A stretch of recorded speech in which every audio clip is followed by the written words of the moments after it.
again, Execution is the type of team na kung mabigyan mo sila ng magandang early game, they will capitalize and then snowball and end the game really, really quickly. KelVJ now with this Lancelot. Strong capability na makanakaw sila ng Turtle. Of course, the Thorned Rose and then with the Retribution. Include mo na yung Farsa na kay Itomax. Good zoning potential. So, again, they might just be able to steal away Lords or Turtles in the early game. Hindi nila masyado kailangan na mag-full engage to get kills. Objective lang. Yes, and not only that, is that comfort yung mga heroes dito ng Execration eh. Oo. Cignal, with this Kufra na to, nakita mo yung presence niya kanina. Halos pinapanood niya lang yung sila Aquaboy, or rather sila Janos kunin yung kanyang purple buff. Tignan mo to, sila samahan niya pa. So, na-reset niya. Wala siyang ginagawa. Nakatayo lang siya doon eh. Nakatayo lang siya. Na-reset niya pa yung HP doon ng orange buff. Oh, Cignal, tingnan natin kung, okay, alis na siya doon. Right onto the Cyclone Eye as well para maka-dash out. And then, Kekadot, actually interesting. He's playing the mid lane Lapu-Lapu, katulad lang ng Onyx. And mukhang magkakaroon dito ng pick-off as Rhea over his extend is welcome. Nagamit ng execute. Pero nandito pa si Renzo, mukhang hindi nila pa dito si Rhea as the first blood will go to KelVJ. Good play there by Execration. Renzo, he did not give up on the play.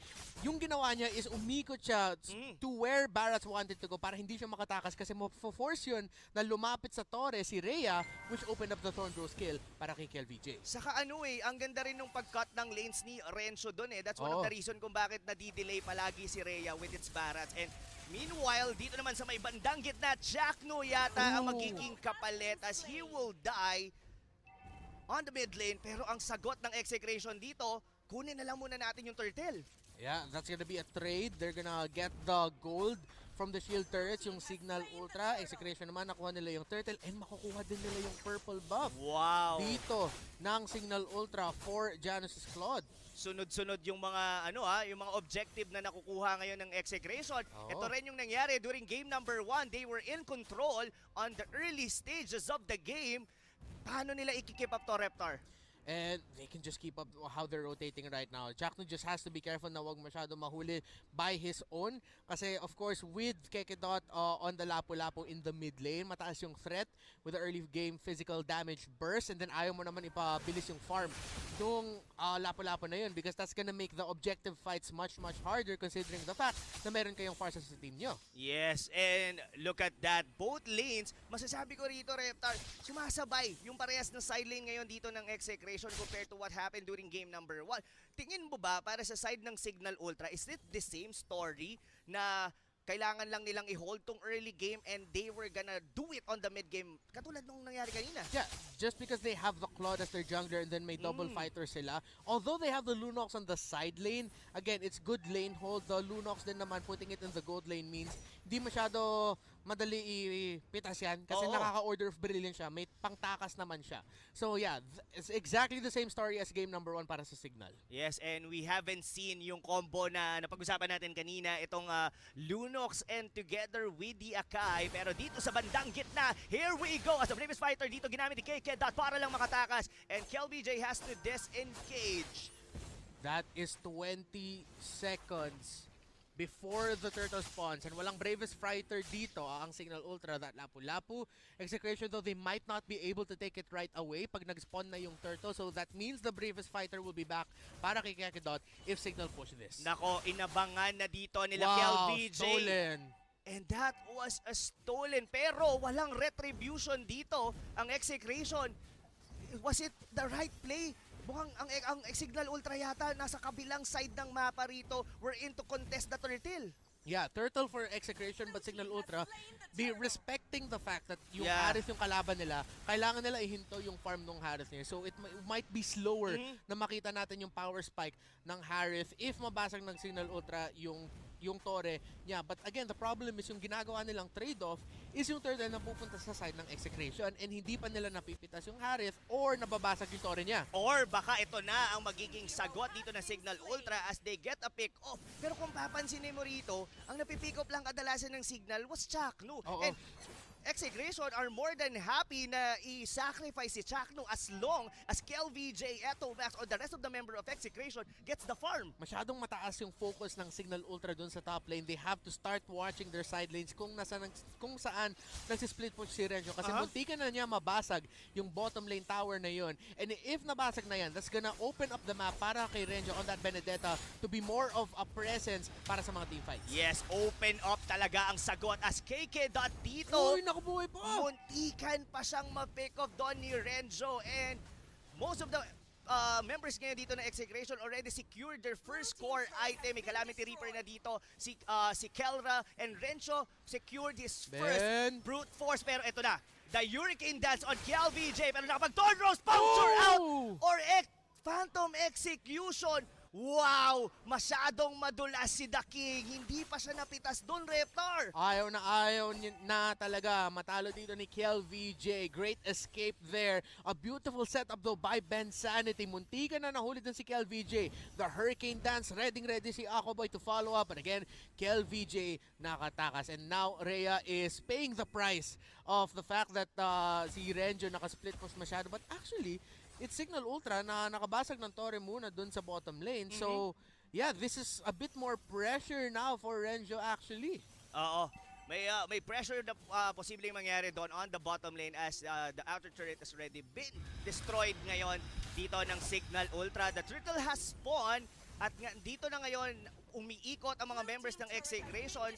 Medyo naiiwan nila yung kanilang mga outer turrets pero nasisecure naman nila lagi yung turtle. Yeah, and that's a good farm for Exegration and for KelVJ. Pangatlong turtle na yon napunta sa Exegration. Heptasis picked up already here by KelVJ. So far, hindi pa siya masyado na-istorbo ng Cignal Ultra, and Exegration have their eyes set on this bottom tower. Oo, mukhang it's time na for Exegration. Sila naman ang kukuha ng mga tore against Cignal Ultra. Meanwhile, on the top lane, medyo delikado dito si Kelra, pero nakapag-dash out pa siya, hindi siya na-pin down dito ni Ben Sanity, and a counter-engage, yung Akay pa yung nabatay. Look at Cignal! Nahuli niya into the backline dito si Aquaboy, though hindi nila napatay dahil sa binigay na blazing duet dito ni Janus, but still, Cignal Ultra, they are losing ground dito sa mid-game. Yeah, if on the side of Execration, maganda naman yung farm ni KelVJ at hindi pa siya na-istorbo masyado. Si Janus rin naman. So, at one point, kung sino makakuha ng first kill sa carry ng isang team, sila ata yung may magkakalamang dito. Oo, lalamang in terms of getting the first lord dahil mamaya pa naman yon as KK.Dat is going in dito sa mga members sa Execration, pero sabi ni Kelra, no. Ako ang papalag with the Zaman Force dito, pero sabi ni Ben Sanity, gonna use the Hurricane Dance para makapag-disengage ang buong members ng Cignal Ultra. So ngayon, Reptar, we are already on the mid-game, pero Execration, nasa kanila ang tempo.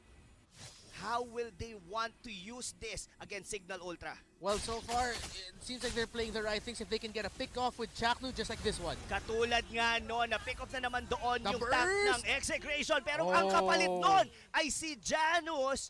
And oh no! Sabi mo kanina, Reptar, kung sino ang unang jungler na mawawala is ang makakalamang yung kabila. So, Exegration is clearly on the lead. Well, this is just almost 3,000. Pero sila yung mas nakakakuha ng mga magagandang trade. Yeah, this is gonna open up the top lane here for Execration. Nabasag nila yun. Keller can continue to split push that a bit or just clear up the lane kasi nag-spawn na nga yung turtle dito.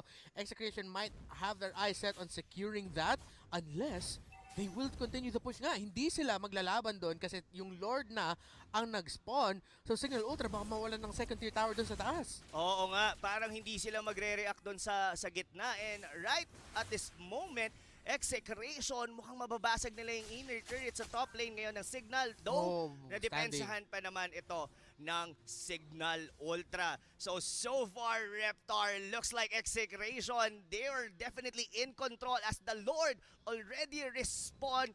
Ang ganda ng positioning nila dito, ha? Oo, and right now, Execration, good map split kasi Cignal, again, sila yung force dito na mag-respond. Oh, speaking of respond dito, Kelra will be taking KK.Dat. Nadikit sa pader na naman dito si Cignal pero walang follow-up damage. Habol ngayon dito ang mga members sa Cignal Ultra pero KelVJ is on the way. Phantom Execution. Pasok dun sa dalawang members ng Cignal Ultra pero kailangan mo na mag-out.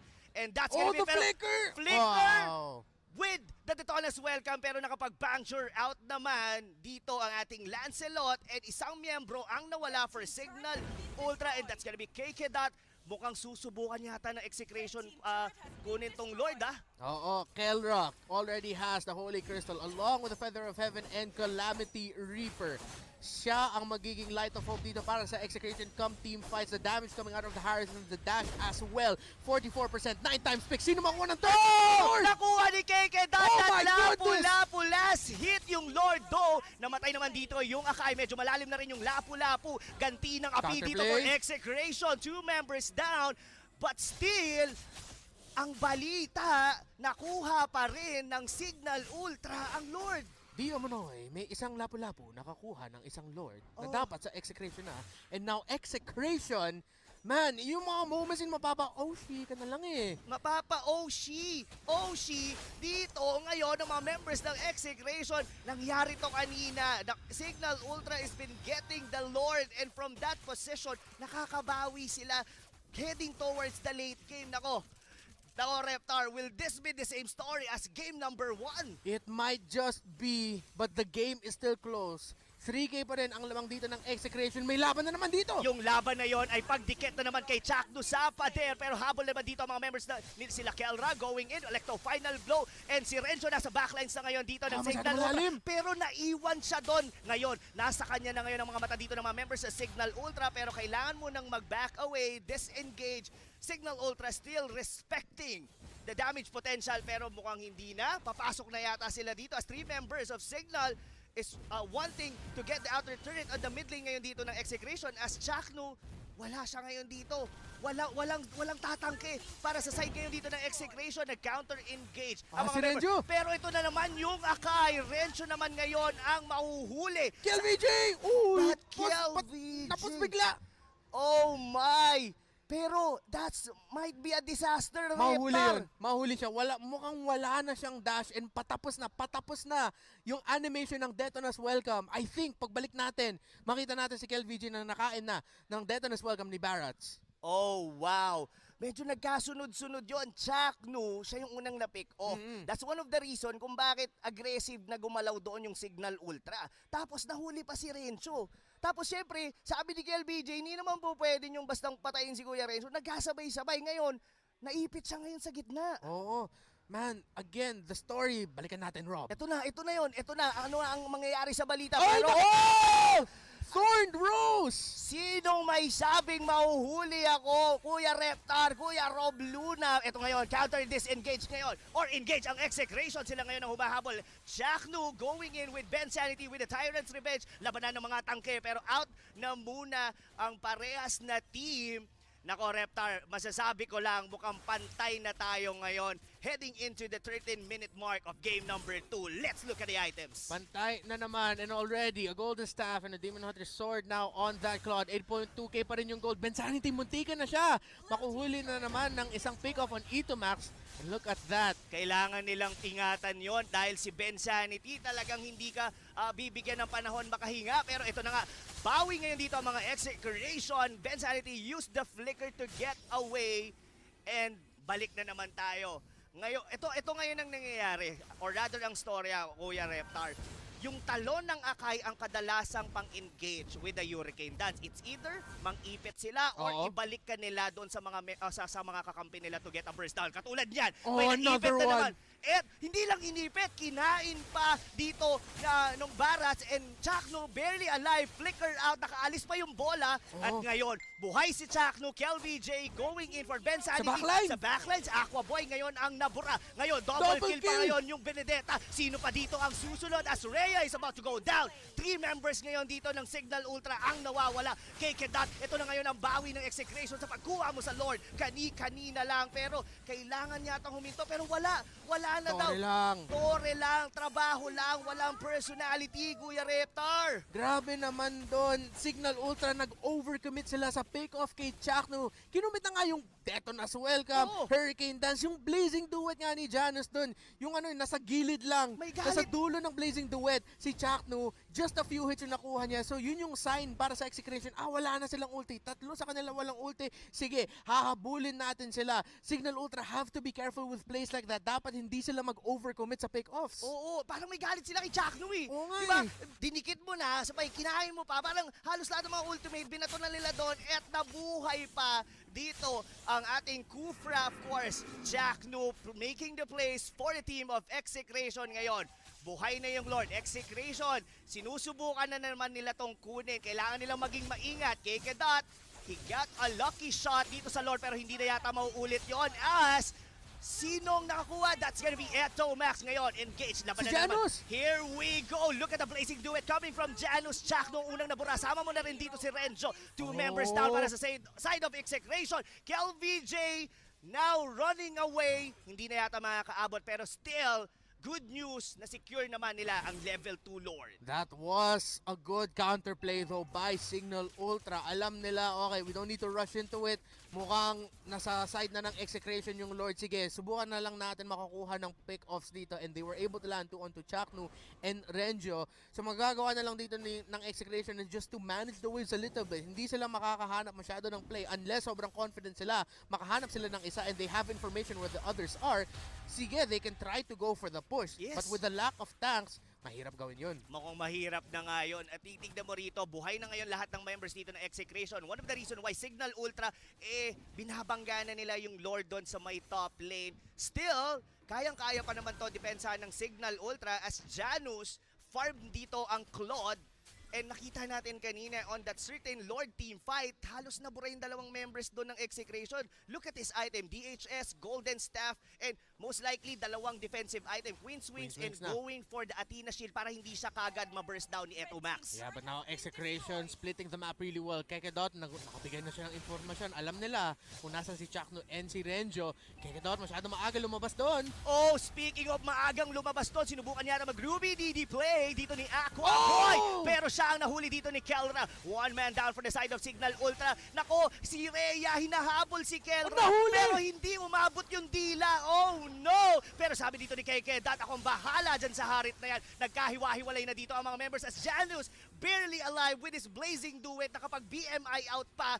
2 or 1-for-1 exchange. But still, Execration, sila pa rin ang nakakakuha ng mga damage dun sa mga objective dito against Cignal Ultra. Muntik pa nga nila mabasag yung bottom turret. 1-for-1 ang nangyari. No turrets broken by Execration. Although nakuha nila yung second tier tower doon sa bottom lane, still, the problem for Cignal Ultra is bukas yung top lane nila. So they have to be careful. Dapat merong isang laging nagmamanage ng wave na noon. Kasi if ever that happens, baka ma-split po sila. Speaking of split push, uunahan na nila dito. Ba't nabuhay pa yata yung dinosaur? Hindi pa Grabe, sila ang extinct. May immortality pa yan. Oh my! Pasok ngayon dito ang mga members ng Execration. Na-secure naman ni Renzo yung kill with that Barrats. Pero just like that, Chaknu, yung mga plays ngayon dito na Execration was always on point, and that pick off with that Barrats, this might be it. Baka kakayanin na nila itong i-push. Yeah, without the Barrats, Execration, mas confident sila mag-initiate ng team fight dito, especially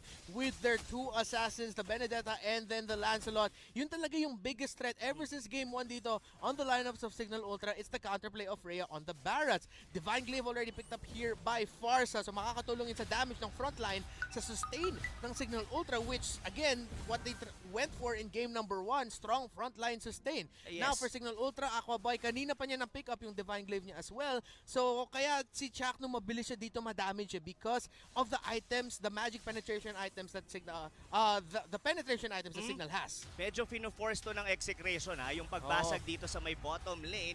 This might be tricky dahil buhay na dito si Rhea and 20 seconds in, mabubuhay na rin yung Lord. So gusto ng Execration dito ay mag-force or rather get a pick up before nilang simulan yung susunod na Lord.